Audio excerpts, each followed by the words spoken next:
Corinthiens chapitre 5. 1 Corinthiens chapitre 5.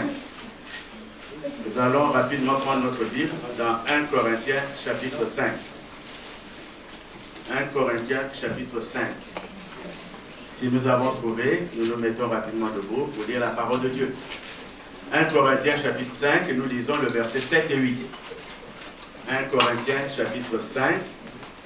Si nous avons trouvé, nous nous mettons debout pour recevoir la parole de Dieu, qui n'est autre que Jésus-Christ lui-même. Nous lisons la parole de Dieu, 1 Corinthiens chapitre 5. Nous lisons le verset 7 et 8. Je lis la parole de Dieu au nom de Jésus.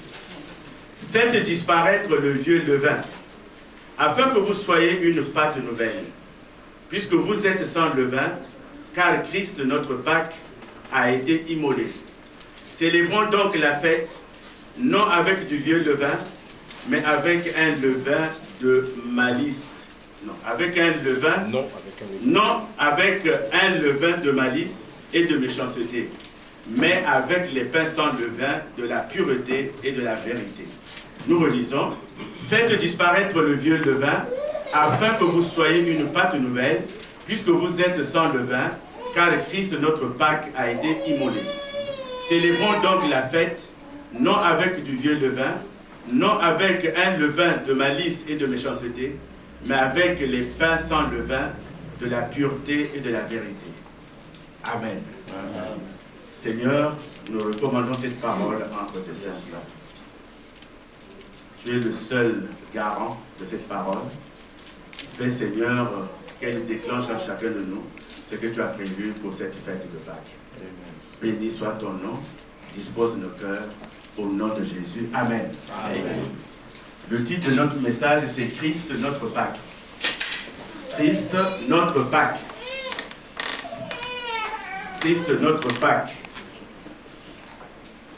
Nous avons lu ici, car Christ, notre Pâque, a été immolé. Christ, notre Pâque.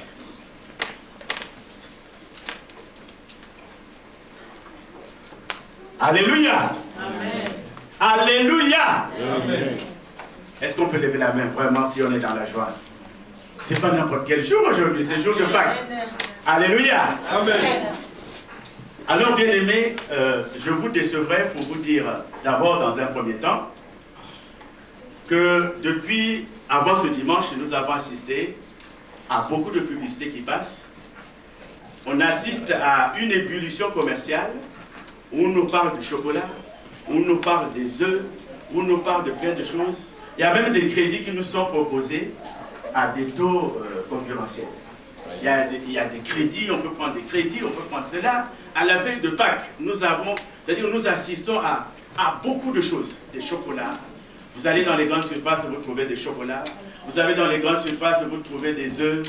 Donc, tout cela, et comme si cela ne suffisait pas, il y a la grande Babylone qui s'en mêle. Et la grande Babylone, le vendredi, elle a porté la croix. La grande Babylone, le vendredi, a porté la croix. On a vu les chefs de la grande Babylone qui avaient des croix. Et le plus haut d'entre eux portait la croix.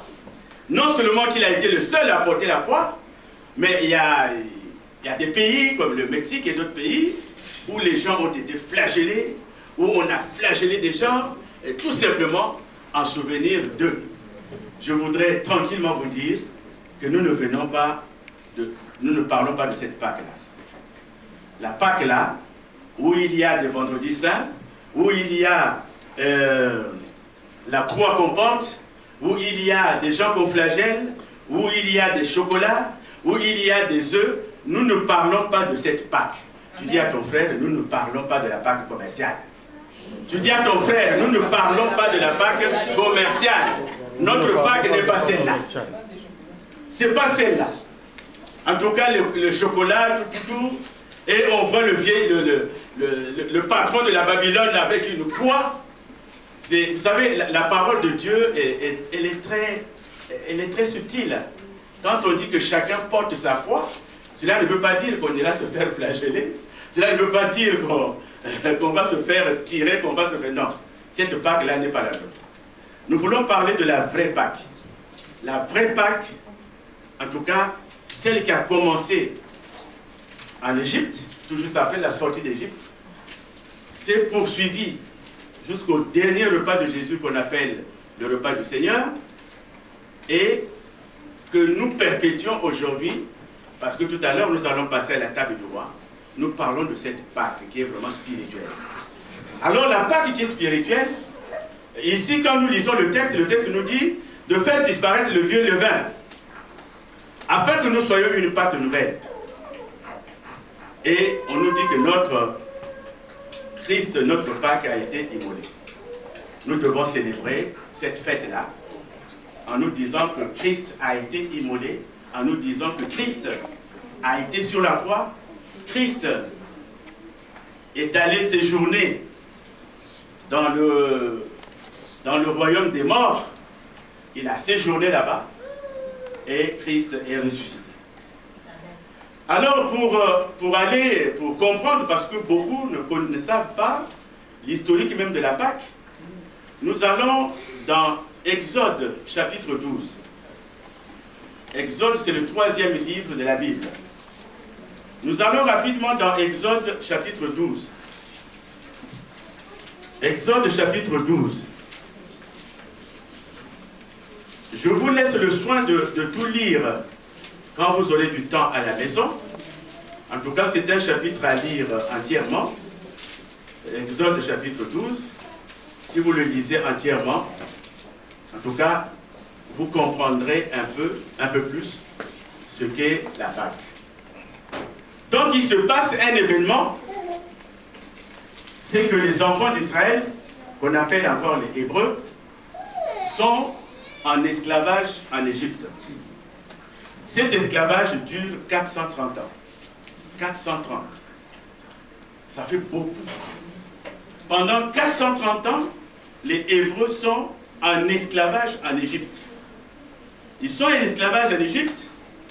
Et puis, un jour, le Seigneur, c'est ce que nous allons lire au verset 1, l'Éternel dit à Moïse et à Aaron dans le pays d'Égypte, ce mois-ci sera pour vous le premier des mois, il sera pour vous le premier des mois de l'année. Parlez à toute l'assemblée d'Israël et dites, le 10e jour de ce mois, on prendra un agneau pour chaque famille, un agneau pour chaque maison. Si la maison est trop peu nombreuse pour un agneau, on le prendra avec son plus proche voisin, selon le nombre de personnes. Vous compterez pour cet agneau, d'après ce que chacun peut manger. Ce sera un agneau sans défaut, mâle, âgé d'1 an. Vous pourrez prendre un agneau ou un chevreau. Alors là, nous étions au verset 5. Et on saute, on va au verset 7. On prendra de son sang, c'est-à-dire le sang de l'agneau quand nous l'aurons immolé. Donc on prendra de son sang et on en mettra sur les 2 poteaux et sur le linteau de la porte des maisons où on le mangera. Cette nuit-là, on en mangera la chair rôtie au feu. On la mangera avec des pains sans levain et des herbes amères. Vous ne le mangerez point à demi-cuit et bouilli dans l'eau, mais il sera rôti au feu avec la tête, les jambes et l'intérieur. Vous n'en laisserez rien jusqu'au matin, et s'il en reste quelque chose le matin, vous le brûlerez au feu. Verset 11. Quand vous le mangerez, vous aurez vos reins sains, des souliers aux pieds et votre bâton à la main. Et vous le mangerez à la hâte. C'est la Pâque de l'Éternel. Cette nuit-là, je passerai dans le pays d'Égypte et je frapperai tous les premiers-nés du pays d'Égypte, depuis les hommes jusqu'aux animaux, et j'exercerai des jugements contre tous les dieux de l'Égypte. Je suis l'Éternel. Le sang vous servira de signe sur les maisons où vous serez, et je verrai le sang, et je passerai par-dessus vous, et il n'y aura point de plaie qui vous détruise quand je frapperai le pays d'Égypte. Amen. Donc le Seigneur ici ordonne qu'on prenne un agneau. Et cet agneau-là, son sang va être mis sur les poteaux sur les linteaux. Et Dieu, ce soir-là, cette nuit-là, il enverra un ange destructeur. L'ange destructeur va passer. Il va passer à travers toutes les maisons, en tout cas du pays qu'on appelle Égypte. Mais quand il arrivera devant une porte où il y a le sang, quand il arrivera devant les linteaux où il y a le sang, il va passer outre, dans le but de préserver. C'est ce que veut dire Pâques. Pâques veut dire passer outre dans le but de préserver. C'est ce que signifie le mot Pâques. Il vient du mot hébreu qui veut dire tout simplement passer outre. Pâques signifie passer outre. Donc quand l'ange va venir, quand l'ange destructeur va venir, il ne s'attaquera pas au premier-né des Hébreux. Il ne s'attaquera pas au premier-né des Israélites. Il va passer outre. Ce qu'on appelle Pâques. Passer outre dans le but de préserver. Église Amen. Amen. Église Amen. Amen. Église Amen. Amen. Donc Pâques veut dire passer outre.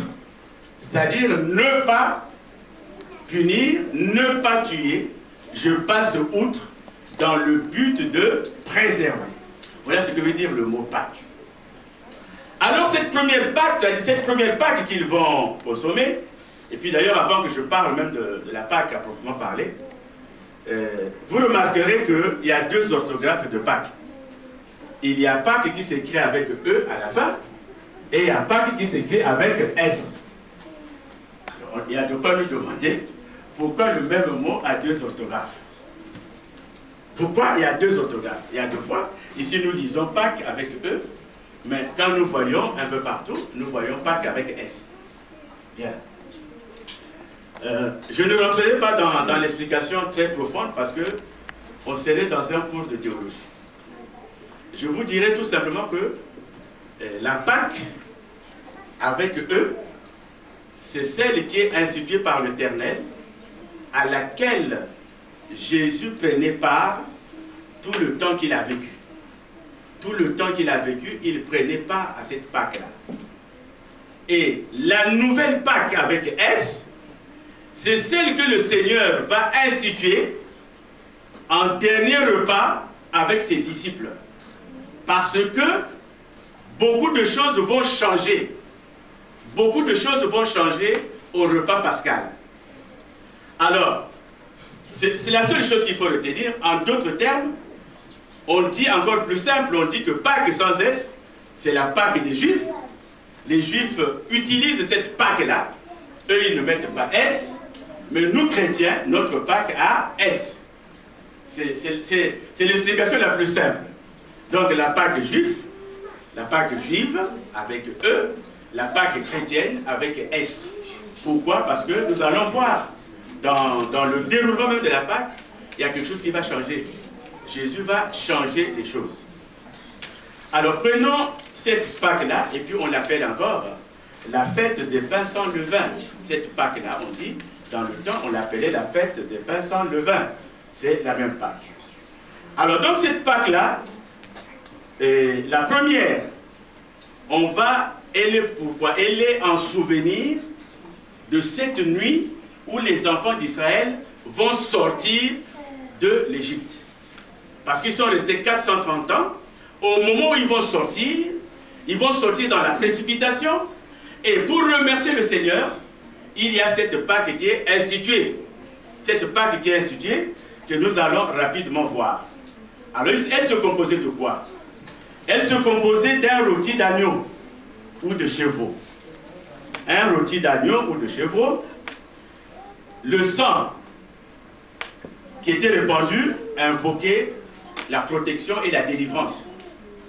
Donc, le sang de cet agneau-là, c'était le sang qui signifiait, qui symbolisait la protection du Seigneur et qui symbolisait la délivrance des enfants d'Israël.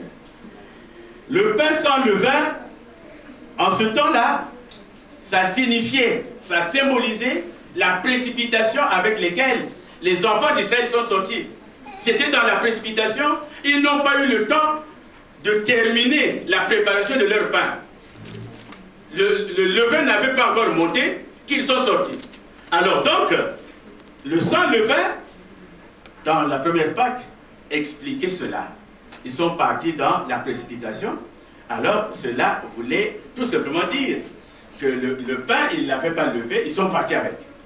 Mais plus tard, nous verrons que le levain n'est pas bon dans le pain. Le levain, c'est ce qui nous fait monter la colère. Comme ça fait monter la pâte, le levain aussi nous fait monter la colère.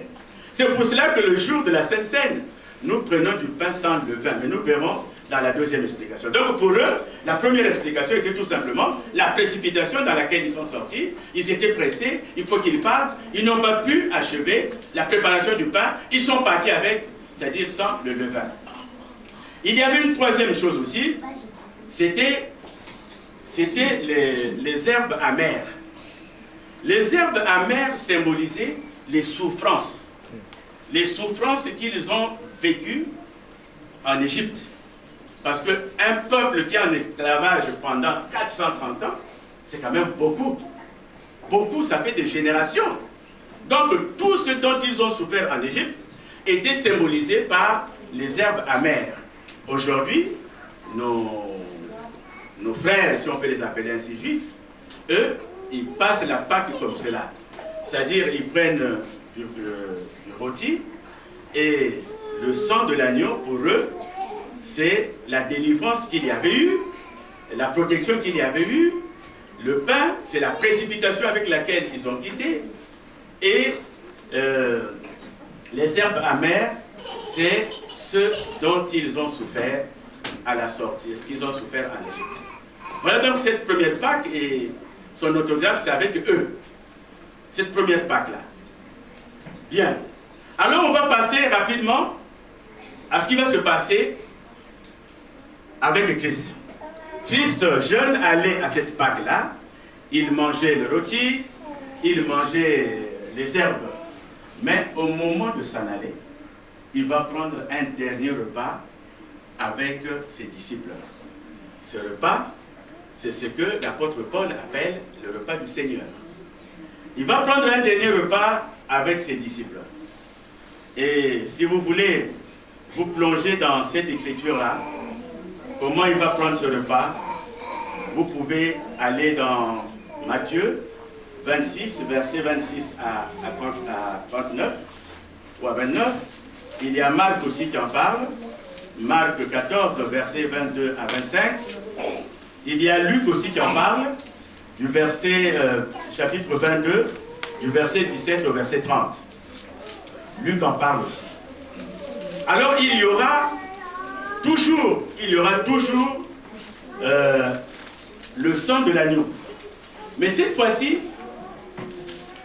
le sang de l'agneau sera en souvenir, parce que nous savons tous que Jésus avait annoncé sa mort bien avant. Il avait annoncé sa mort bien avant, il avait annoncé sa résurrection bien avant. Alors quand ils vont prendre ce repas avec lui, le dernier repas avec ses disciples, le pain sans levain ne symbolise plus la précipitation, mais il va symboliser le corps du Christ lui-même.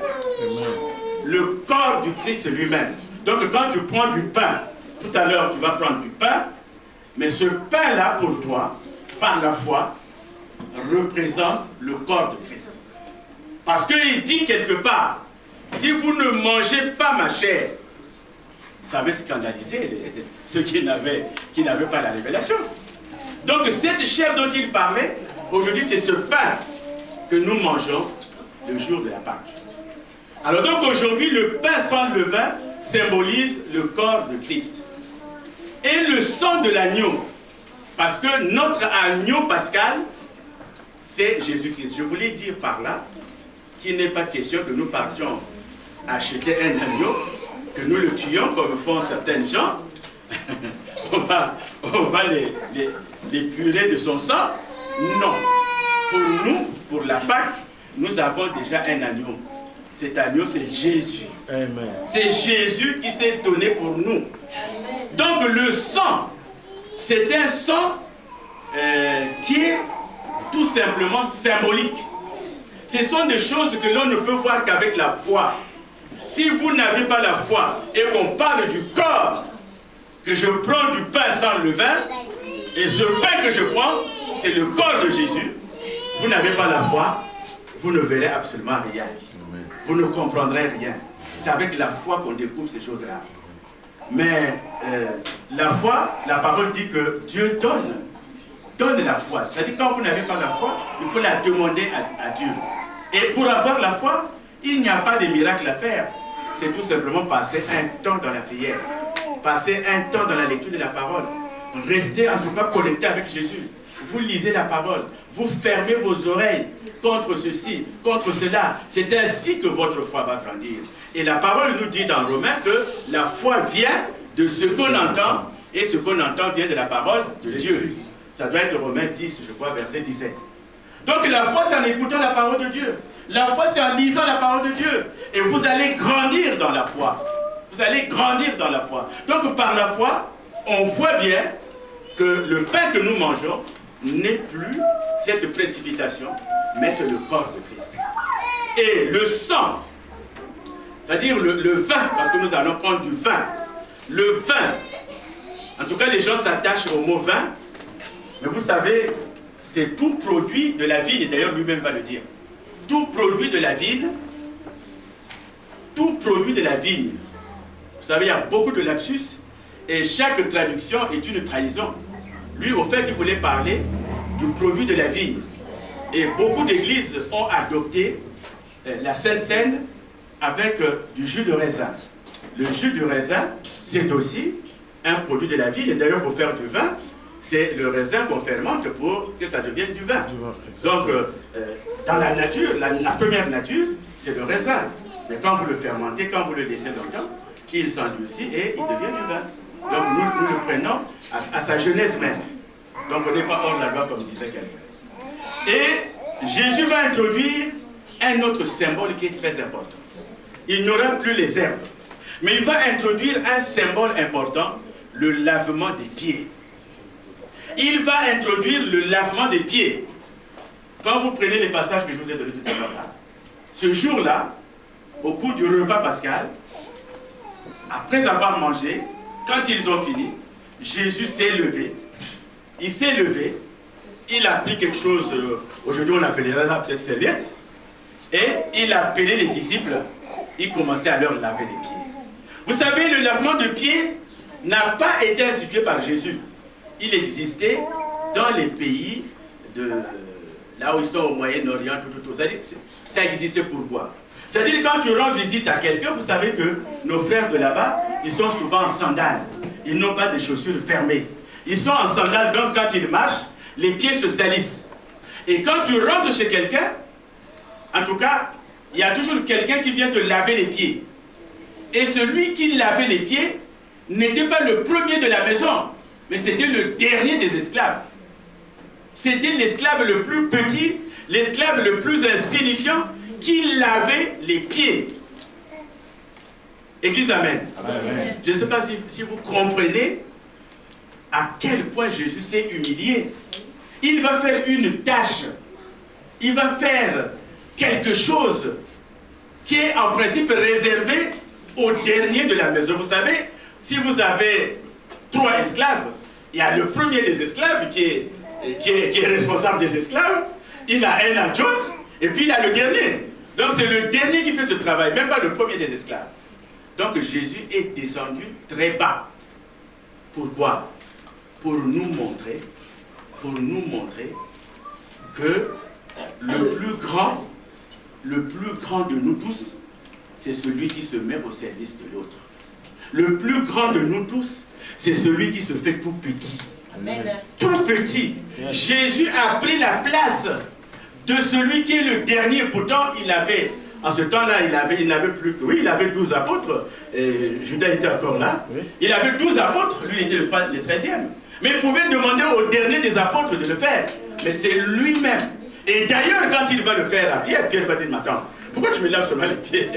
Pourquoi tu me laves seulement les pieds? Il lui dit, non, il faut que je le fasse pour que, à votre tour, vous le fassiez. Il faut que je le fasse. Donc Jésus a introduit un symbole très important. Il a gardé le pain qui représente son corps. Il a gardé le sang qui représente son sang à lui. Quand les filles chantent, elles disent que le sang de Jésus, il y a de l'amour, je vois. Il y a de l'amour dans le sang de Jésus. Il y a de l'onction. Il y a la paix dans le sang de Jésus. Parce que ce sang-là, non seulement qui nous lave, non seulement qui nous purifie, mais c'est un sang qui a une importance dans notre vie. Le sang de Jésus. Amen. Alors, moi, je suis parfois en train parfois, je me demande pourquoi la Babylone ne va pas chercher le vrai sang pour le verser aux gens. Pourquoi là, ils restent dans le symbole au lieu d'aller porter la croix? Mais ça, c'est leur affaire. Un jour, ils comprendront ce que veut dire la parole. Donc, Jésus va introduire le lavement de pieds. Mais je vous dis, bien aimés, que nous n'allons pas nous laver les pieds seulement le jour de la Pâque, mais nous devons nous faire laver les pieds tous les jours. Parce que dans le lavement des pieds, il y a l'humilité. Dans le lavement des pieds, il y a le pardon. Aujourd'hui, quand tu crois en Christ, aujourd'hui, quand tu es fils de Christ, aujourd'hui, quand tu es enfant de Dieu, tu es incapable de pardonner à ton frère, il faut te dire que tu t'es trompé de direction. Il faut te dire que tu n'es pas encore converti. C'est-à-dire c'est impossible. D'ailleurs, nous verrons tout à l'heure le deuxième point, qui est l'arrestation de Jésus. Donc, dans le sang de Jésus, il y a l'humilité. Vous savez, quand vous allez quelque part, il n'y a pas à vous mettre devant qu'on sache que c'est vous, je prends la première place. Non.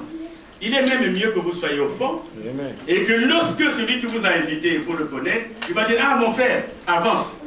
Et là, tu avances devant. Que d'être devant, et puis on dit là, non, non, monsieur, quittez là, allez vous asseoir là-bas, on va mettre quelqu'un d'autre. Là, ça fait plus honte, vraiment, que d'être appelé. Voyez? Donc, l'humilité. Dans la parole de Dieu, dans le service de Dieu, c'est-à-dire, c'est un sacerdoce. Nous appartenons à un sacerdoce. Le sacerdoce, c'est s'humilier, c'est-à-dire, tu t'oublies toi, mais tu n'existes plus en tant que tel. Et lorsque l'apôtre Paul dira, si je vis, ce n'est plus moi qui vis, mais c'est Christ qui vit en moi. Au fait, on me voit, je suis là, mais tout ce que je fais, ce n'est plus moi, mais c'est Christ qui vit en moi. Donc, dans le sang de Jésus, il y a ce principe. Il y a ce principe. Aujourd'hui, quand nous invoquons le sang, voyez là, ils ont mis du sang, le sang les a protégés. Donc, tu fais une prière en invoquant le sang de Jésus. Cette prière est puissante. Le sang a un rôle dans la prière. Donc, le lavement des pieds, bien aimés, on peut le lire, le lavement des pieds, c'est-à-dire l'histoire du lavement des pieds, c'est dans Genèse 18. Vous allez lire ça, Genèse 18. Vous allez lire aussi dans Genèse 18, donc 4. Genèse 19 en parle aussi. Genèse 24 en parle aussi, verset 32. Genèse 43 en parle aussi. Et Juge en parle. Donc, et puis Samuel aussi en parle, 1 Samuel 25, verset 41. Donc, il y a le lavement des pieds que Christ va introduire. Et nous avons vu qu'il n'y a plus beaucoup de symboles. Il y a tout simplement le pain, qui est son corps, et le vin que nous prenons, qui est le sang de Jésus. Qui est le sang de Jésus. Tout à l'heure dans la cérémonie, le pasteur qui va nous conduire va certainement nous rappeler ces choses-là. Et nous avons besoin, bien aimés, de nous faire laver les pieds tous les jours. Il faut que nous arrivions à nous faire laver les pieds tous les jours. Cela nous conduirait vraiment dans les choses de Dieu. D'ailleurs, Dieu nous demande de nous détruire de notre moi. Il y a des gens qui disent toujours moi, je, non. Le moi disparaît. C'est pour cela que 2 Corinthiens 5, verset 17 nous dit, si quelqu'un est en Christ, il est une nouvelle créature. Les choses anciennes sont passées, voici toutes choses sont devenues nouvelles. Et ce n'est pas gratuitement que nous avons reçu cela. Quand vous allez dans Jean chapitre 1, je crois à partir du verset 11, de 11 à 13, la Bible dit que cette lumière qui n'est autre que Jésus-Christ est allée chez les siens, mais les siens ne l'ont pas reconnu. Cette lumière est allée chez les siens. Jésus est né chez les Juifs, mais les Juifs ne l'ont pas reconnu. Les Israélites ne l'ont pas reconnu. Mais la Bible dit qu'à ceux qui l'ont reconnu, c'est-à-dire à ceux qui l'ont reçu, quand vous l'avez reçu, c'est-à-dire par le baptême que vous recevez par immersion au nom de Jésus, à ceux qui l'ont reçu et qui ont cru en son nom, il leur a donné le pouvoir de devenir enfants de Dieu. C'est Jean, chapitre 1, à partir du verset 11 et 13. C'est très important. Nous qui l'avons reçu, nous qui avons reçu Jésus-Christ par le baptême, nous qui avons cru en son nom, il a fait de nous, il nous a donné le pouvoir de devenir enfants de Dieu. Et quand nous allons dans Luc, je crois Luc 10, verset 19, si quelqu'un peut trouver rapidement. Luc 10, verset 19, il nous donne tout le pouvoir. Luc, chapitre 10, verset 19. Alors, le frère Jean-Luc. Donc, oui, pasteur, tu as trouvé? Ouais. Vas-y. La Bible nous dit dans le livre de Luc 10, verset 19, « Voici, je vous ai donné le pouvoir de marcher sur les serpents et les scorpions, et sur toute la puissance de l'ennemi, et rien ne peut vous nuire. » Amen. Amen. Tu dis à ton frère, rien ne peut me nuire. Rien ne peut me nuire. Parce que Jésus nous a donné le pouvoir. Il nous a donné ce pouvoir-là.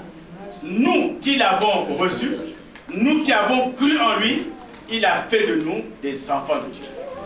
Il a fait de nous des élus. Alors tu n'es pas n'importe qui. Mon frère, ne marche pas la tête baissée. Quand tu vas chercher du travail, ne va pas comme un éliminé déjà.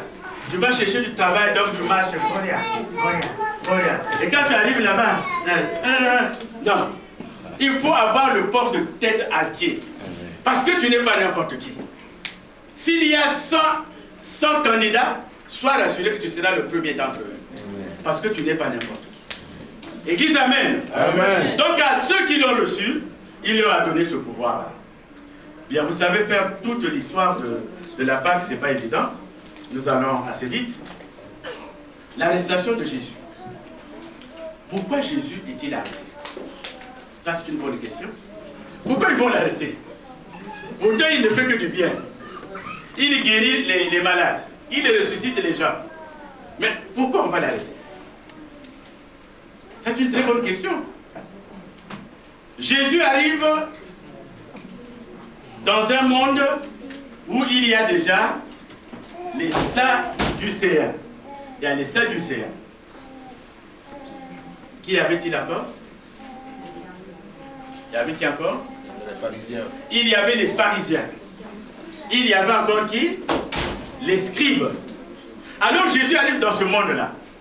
Les pharisiens, tous ceux qui enseignaient, ils disaient dent pour dent, œil pour œil. Il y a encore des religions où cela existe. En tout cas, tu me crèves un œil, pour que tu aies la paix, moi aussi je dois faire autant.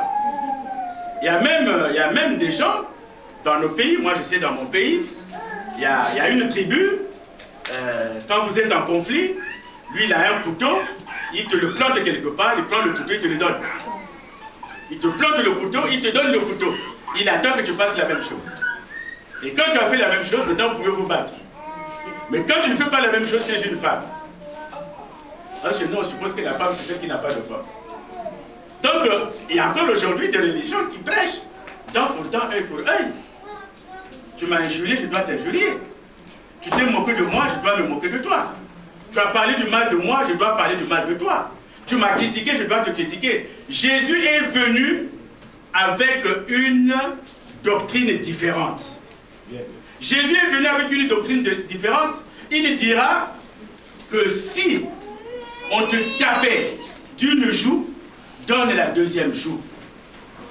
On te tape par là, donne la deuxième joue. Mais toi, ne tape pas. Il a dit que nous devons nous aimer. On ne doit pas aimer seulement ceux qui sont bons. On doit aimer aussi ceux qui sont mauvais. Église, amen. Amen. On est très lourd ce matin. Église, amen. Amen. Pour un jour de Pâques, on est vraiment très lourd. Hein? Je n'entends aucun alléluia, ça c'est la source d'eau vive. À la source d'eau vive, les alléluia, ça coûte cher. À la source d'eau vive, quand vous prêchez, c'est-à-dire, vous êtes en train de vous égosiller, là, les gens vous regardent. C'est du spectacle. Vous ici, vous regardez, ils vous regardent, ils vous regardent. Alors que, bien aimé, tous les pasteurs qui viennent ici me disent, pasteur, dans ton église, les gens ne savent pas accompagner la parole de Dieu.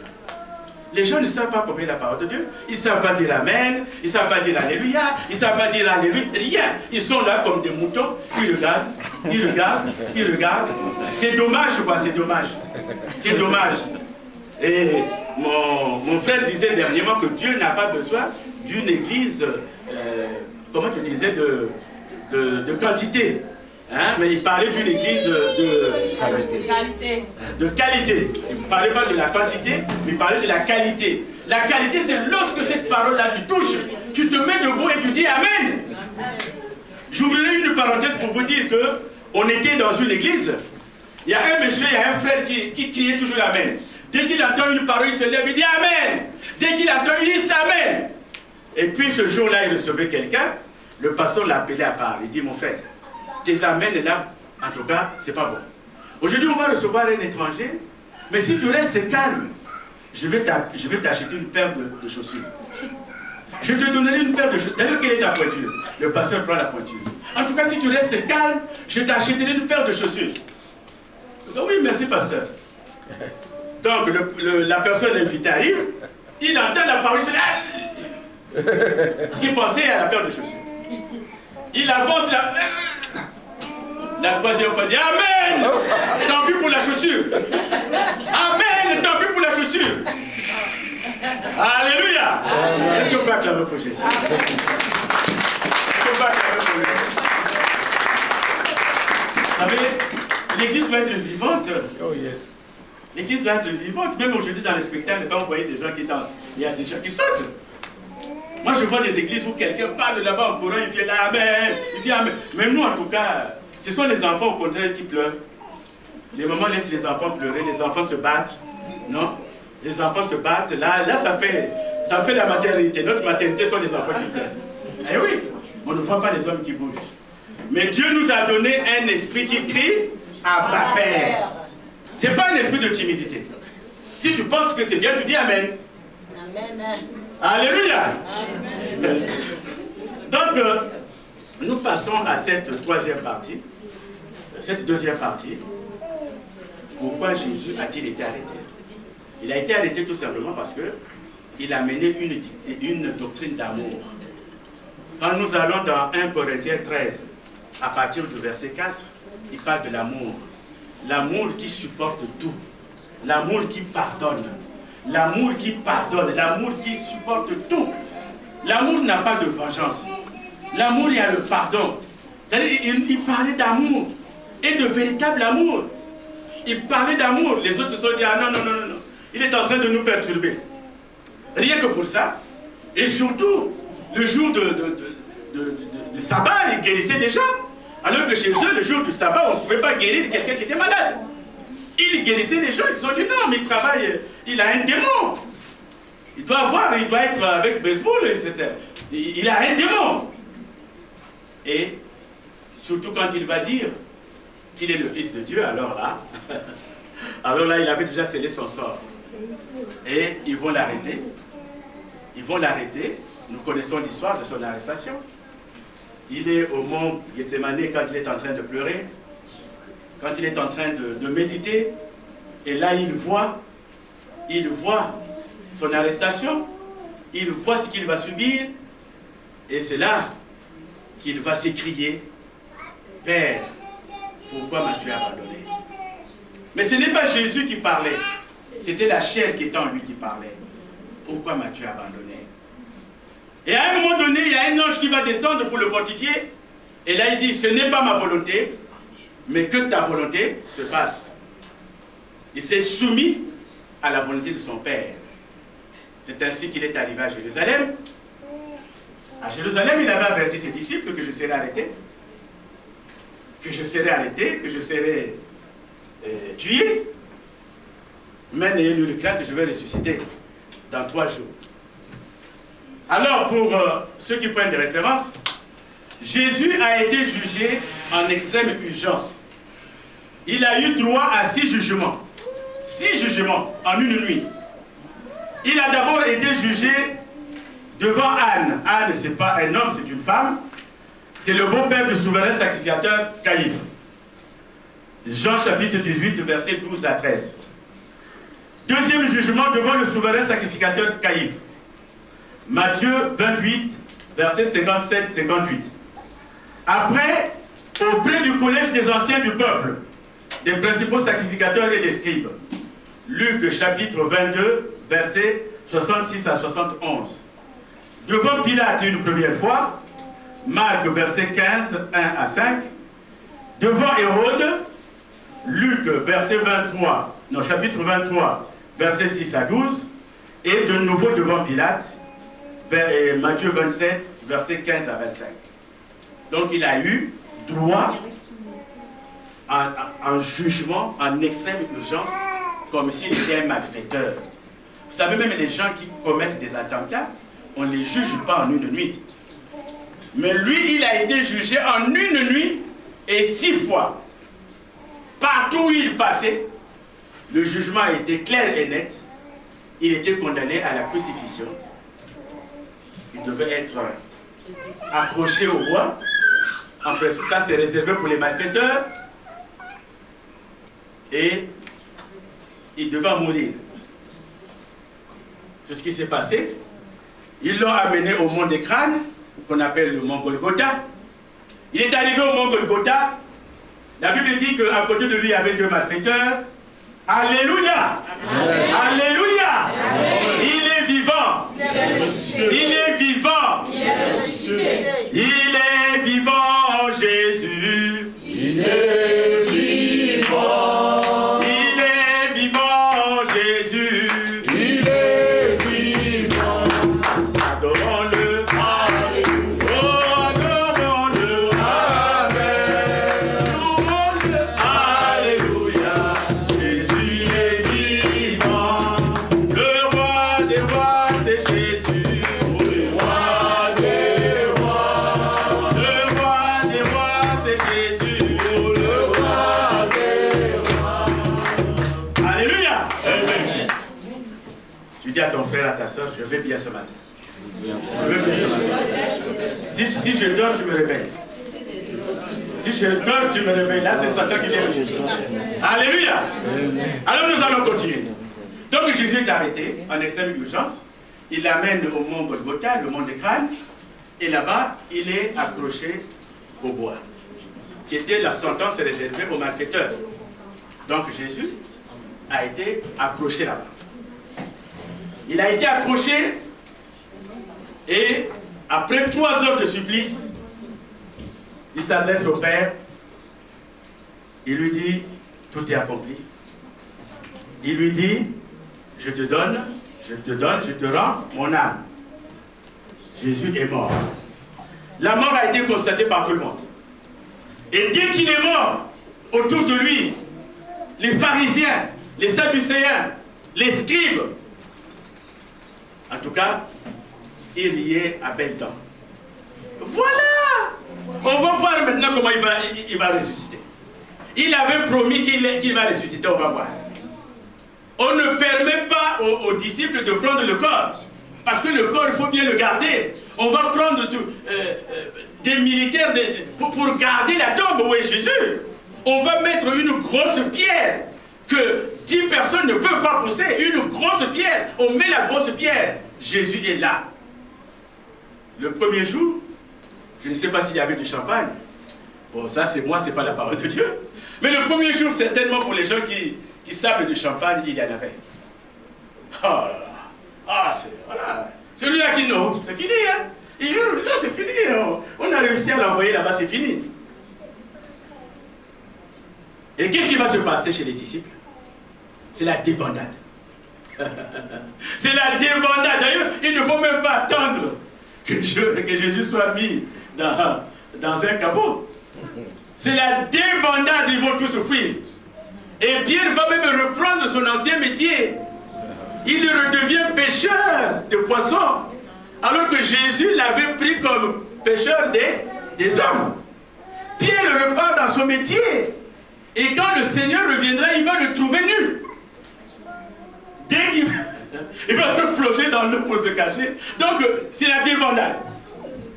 Et lorsque le premier jour passe, alors imaginez la foule, un peu partout, les gens parlaient. Les gens parlaient, les gens parlaient, les gens parlaient. Il avait dit qu'il devait ressusciter Jonathan, mais ils oubliaient qu'il avait dit le 3e jour. Il avait dit 3 nuits et 3 jours. Alors, la première nuit, le premier jour, s'est passé. Ah! Et là, l'homme des doutes, le plus grand des doutes, c'est Thomas. Thomas commence à dire, ah ça c'est mon commentaire, c'est pas la Bible. Hein. Il commence à dire cette affaire-là. Je pense que c'est mort. Thomas qui dit, moi je l'ai vu. Moi j'ai vu comment on a mis les clous là. Si je ne revois pas ces clous là, ah je ne veux pas croire. Donc le premier jour, il va se présenter à Marie de Magdala. Là c'est pas encore bien, Marie de Magdala qui voulait y aller. Elle cherche, je ne sais pas de qui elle était accompagnée. Elle trouve le tombeau ouvert, elle dit, mais il y a un problème. Elle regarde, où est-ce qu'ils l'ont mis? Où est-ce qu'ils l'ont mis? Il dit, mais pourquoi cherchez-vous parmi les morts celui qui est vivant? Amen. Alléluia. Pourquoi cherchez-vous parmi les morts celui qui est vivant? Alléluia. Quand Marie Magdala entend ça, alléluia. C'est pour cela que je dis, une femme qui n'est pas debout dans l'église, elle ne connaît pas Jésus-Christ. Une femme qui n'est pas debout dans l'église, elle ne connaît pas Jésus-Christ. La première personne qui a vu Jésus ressuscité, c'est une femme. Elle va partir en courant. Elle va partir en courant. Elle arrive, elle dit à Pierre, il y a tout le monde. J'ai vu le Seigneur.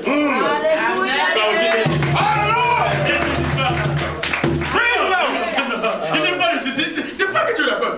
Même Pierre à qui on avait donné les clés. Oh Jésus. Alléluia. Mais la femme a vu. C'est pour cela qu'une femme, les mamans amènent. Les mamans amènent. Toi qui viens seulement pour chauffer les bancs dans l'église, il faut te dire que tu n'as pas encore compris ta mission. Oh, yes. Une femme debout, c'est l'église qui est debout. It's true. Les femmes devaient modérer, les femmes devaient faire des prédications, les femmes devaient être les premières dans l'église. Mais chez nous, c'est le contraire. Chez nous, c'est le contraire. La femme, elle est là. Elle est là. Elle ne peut même pas dire Alléluia, elle est là. Alléluia. Nos églises vont avancer quand les femmes seront debout. Amen. Donc, cette femme-là, Marie de Magdala, elle va dire, il est ressuscité. Ah, laisse-toi là, toi aussi. C'est Pierre.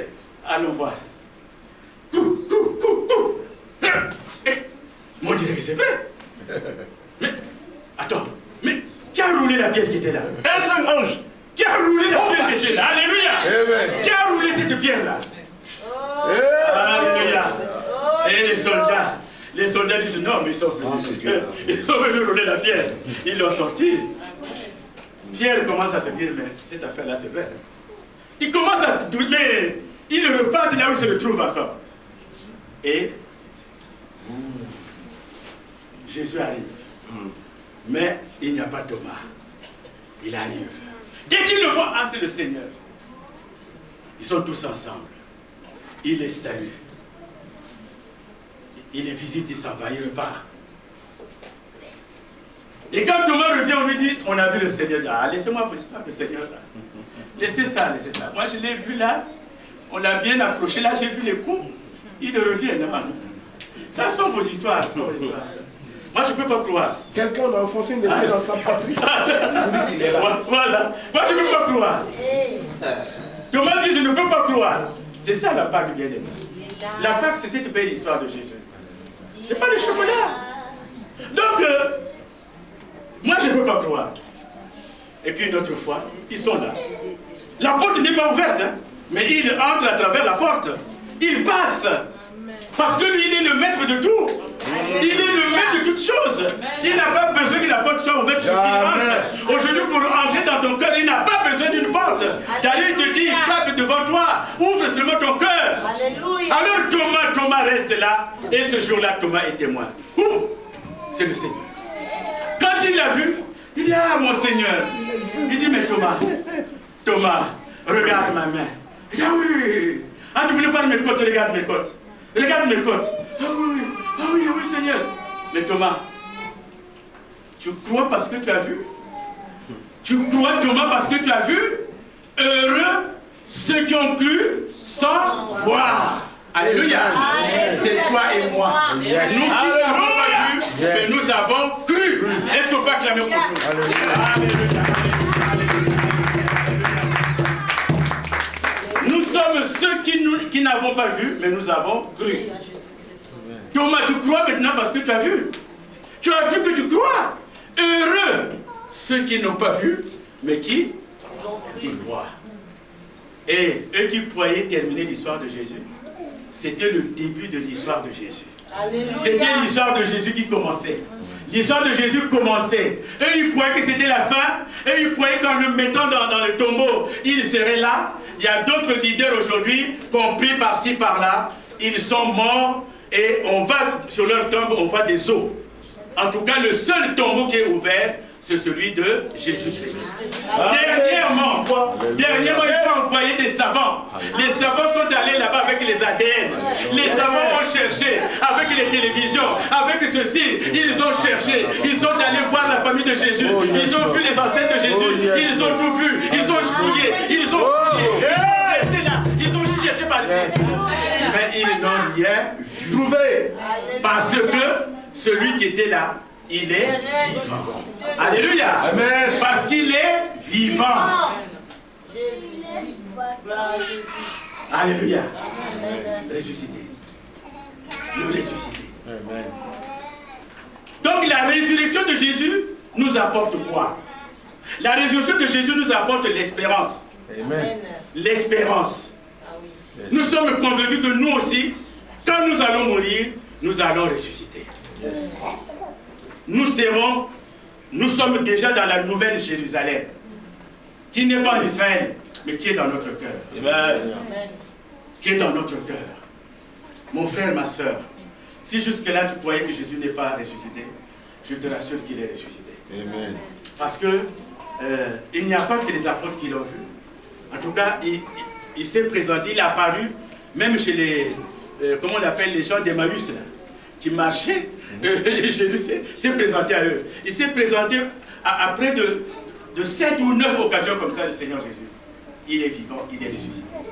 C'est pour cela que l'histoire qu'on croyait terminée par sa mort, cette histoire-là commence. Et nous sommes ceux qui sommes, nous, de ceux qui croient. Et comme tu crois, le Seigneur Jésus t'aime, il te met toujours à part. Amen. Alors, donc cela nous a apporté cette espérance, parce que l'espérance, sans espérance, on ne peut pas avoir la crainte de Dieu. Quand tu as l'espérance, quand tu crois que tu as quelqu'un là, il a dit, il n'a jamais menti Jésus. Il a toujours fait ce qu'il a promis. Tout ce qu'il a promis est dans la Bible. C'est-à-dire, c'est son testament. La Bible, c'est même la Constitution. Quand on fait une république, il y a une Constitution. Donc la Constitution de Christ est là, la Bible. C'est pour cela que la Bible est un livre comme tous les autres. Mais sa différence, c'est la parole qui est dedans. La Bible. Et vous savez que c'est le livre le plus vendu dans le monde. La Bible, c'est le livre le plus vendu dans le monde. Donc, Jésus-Christ est ressuscité et nous sommes aujourd'hui ceux qui perpétuent la résurrection de Jésus-Christ. Alors, la croix, pourquoi il a accepté d'aller à la croix? La croix, là-bas, la Bible dit qu'on lui avait percé, le sang était sorti, mais le sang était mêlé à l'eau. Et là-bas, la croix, Jésus nous a rachetés. Nous étions des pécheurs. Mais Jésus a racheté nos péchés. C'est nous qui devions être à sa place. Il a pris notre place à la croix. Et quand on dit aujourd'hui que chacun de nous porte sa croix, c'est tout simplement pour toi et moi de te dire qu'il y a un homme qui est mort pour toi et qu'il y a un homme qui intercède pour toi. Amen. Jésus est notre plus grand intercesseur. Il intercède pour toi. Il intercède pour ta famille. Il suffit seulement que tu t'adresses à lui.